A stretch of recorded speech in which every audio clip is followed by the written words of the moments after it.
আজকে বানালাম স্পেশাল পাতা দিয়ে। আজকে বানালাম দারুণ টেস্টি মুচমুচে একেবারে ক্রিস্পি চাল কুমড়োর পকোড়া রেসিপি। আর এই চাল কুমড়োর পকোড়া রেসিপিটা দেখেন কত সুন্দর হয়েছে, একেবারে মজাদার লোভনীয়, খুব সুন্দর দুর্দান্ত স্বাদে। প্রথমে আমি ছাঁচি কুমড়োটা নিয়ে নেব।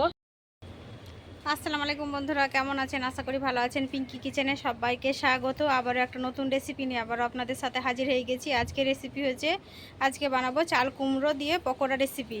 চাল কুমড়ো, ছাঁচি কুমড়ো যে যে নামে পরিচিত, মানে অবশ্যই কে কী নামে ওটা ডাকেন অবশ্যই কমেন্ট করে জানিয়ে দেবেন। আমরা চাল কুমড়ো বলি, ছাঁচি কুমড়ো বলি। ওই দিয়ে আছে কিন্তু পকোড়া বানাবো। আপনাদের বাজার থেকে নিয়ে এসেছিলো একটা, আর অর্ধেকটা আমি কিন্তু চাল কুমড়োটা অর্ধেকটা ভাজা করেছিলাম, আর অর্ধেকটা আজকে আমি পকোড়া বানাবো। মানে যতটা লাগবে ততটা নিয়ে নেবো পকোড়ার জন্য। আজকে একটা মানে স্পেশাল পাতা দিয়ে আজকে পকোড়া রেসিপিটা বানাবো। খেতে দুর্দান্ত স্বাদের লাগবে। আমি যেভাবে বানাচ্ছি আপনারা চাইলে এরকম করে বানিয়ে নিতে পারেন। স্কিপ না করে পুরো ভিডিও দেখবেন, দেখার জন্য অনুরোধ রইল। আর আমার চ্যানেলে যদি এখনও পর্যন্ত বন্ধুরা সাবস্ক্রাইব না করে থাকেন তো অবশ্যই চ্যানেলটা সাবস্ক্রাইব করে পাশে থাকবেন। আর ফেসবুক থেকে দেখলে একটা লাইক দিয়ে সাথে থাকবেন। আর রেসিপিটা ভালো লাগলে অবশ্যই বেশি বেশি করে শেয়ার করে দেবেন। প্রথম আমি কী নিয়েছি আপনাদের দেখিয়ে দেবো। এখানে আমি কী নিয়েছি আপনাদের দেখিয়ে দিই। এখানে নিয়েছি বেসন, এখানে নিয়েছি চালের গুঁড়ো অল্প একটু নিয়েছি, মানে ব্যালেন্স রাখার জন্য একটু নিয়েছি চিনি, এখানে নিয়েছি পরিমাণ মতো নুন, কালো জিরে, চিলি ফ্লেক্স, আর এখানে নিয়েছি কালারের জন্য জাফরং। আপনারা চাইলে কিন্তু হলুদ দিয়ে দিতে পারেন। আমি জাফরংটা দিয়ে আমি যে কোনো মানে পকোড়া বানালাম জাফরং দিই, তাহলে কালারটা বেশ সুন্দর হয়।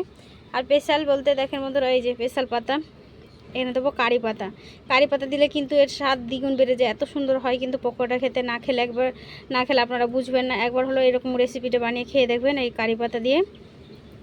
কারি পাতা কিন্তু আমি এখন দেব না। আর এই দেখেন হাফ চাল কুমড়ো কিন্তু আমি রান্না করেছিলাম, যেহেতু আমার ফ্রিজ নাই তাই কিন্তু ওপরটা এরকম হয়েছে, ওপরটা আমি চেঁচে ফেলে দেবো। হাফ রান্না করেছি আর হাফ আজকে পকোড়া বানাবো।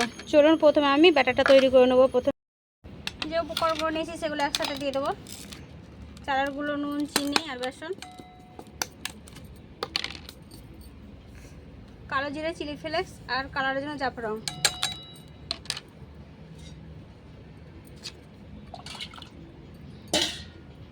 অল্প অল্প পানি দিয়ে একটা ব্যাটার তৈরি করে নেবো। ব্যাটারটা এরকম একটা ঘনত্বের ব্যাটার তৈরি করে নিয়েছি। আপনারা দেখে বুঝতে পারছেন কীরকম বানাচ্ছি। এটা কিন্তু রেস্টে রেখে দিলে আর একটু ঘন হয়ে যাবে, তাই এটা রেস্টে রেখে দেবো। আর এদিকে ছাঁচি কুমড়োটা আমি কেটে নেব। এবার আমি হাতটা পরিষ্কার করে ধুয়ে নিয়ে কুমড়োটা কেটে নিচ্ছি।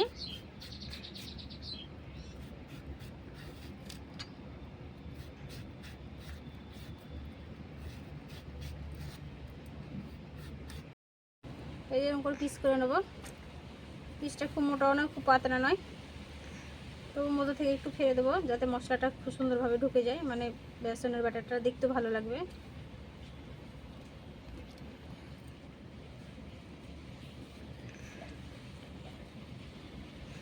আপনারা চাইলে কিন্তু এর ভিতরে পুরো দিতে পারেন।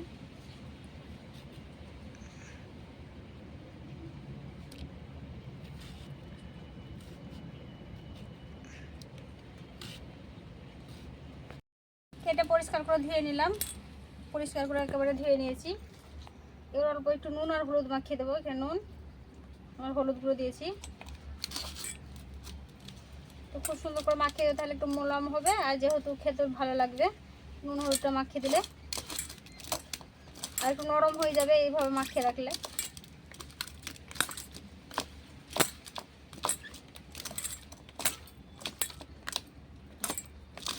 এটা খুব সুন্দর করে মাখিয়ে নিয়েছি, ঢাকা দিয়ে সাইডে রেখে দেবো। এবার হাতটা ধুয়ে পরিষ্কার করে উনুনটা জেলে ফিরে আসছি। পরিষ্কার করে দিয়ে নিয়ে সবগুলো রেডি করে নিয়ে বসে গেছি। এবার উনুনটা জেলে দিয়ে কড়াটা বসিয়ে দেবো। উনুনটা জেলে দিয়েছি, কড়াটা বসিয়ে দিলাম।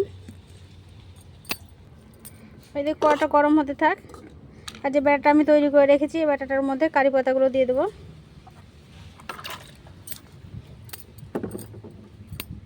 কারি পাতাটা একটু ধুয়ে নিলাম।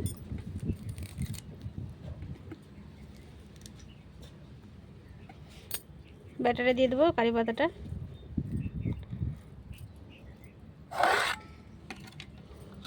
আর ছাঁচি কুমড়োটা কতটা নরম হয়ে গেছে, এবার একটু চিপে দেবো, পানিটা বার করে ফেলে দেবো। এই যে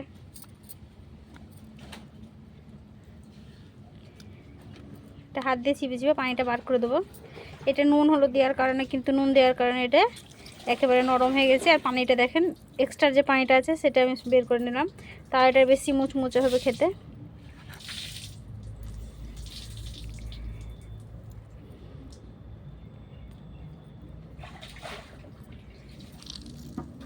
যতটা পারবেন চিপে নেবেন।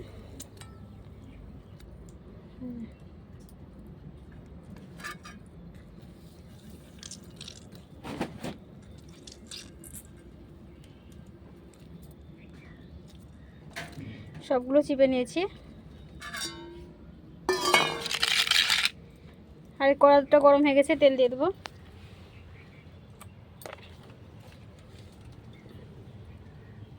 কড়াইতে সাদা তেল দিয়ে দিলাম। কারি পাতা দিয়ে ব্যাটারটা নেড়ে দিলাম। তেলটা গরম হয়ে গেছে, একটা একটা করে ছেড়ে দেবো।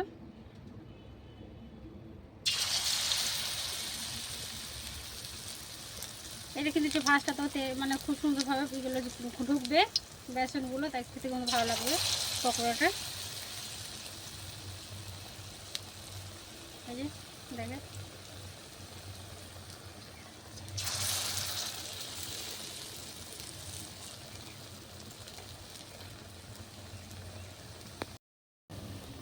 একটা পিঠ উল্টে দেবো।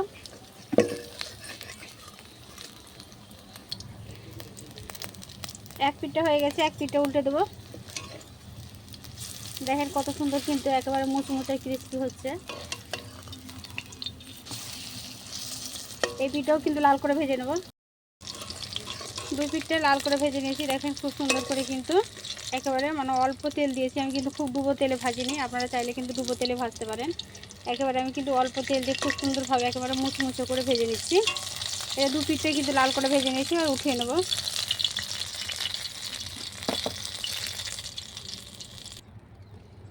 এগুলো উঠিয়ে নিলাম, আবারও বাকিগুলো ছেড়ে দেবো ওই তেলে।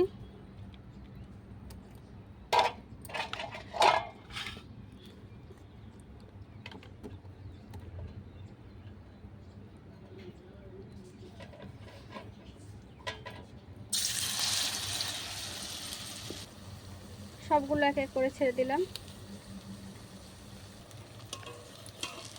এগুলো ওই পিঠটা হয়ে গেছে, উল্টে দেবো।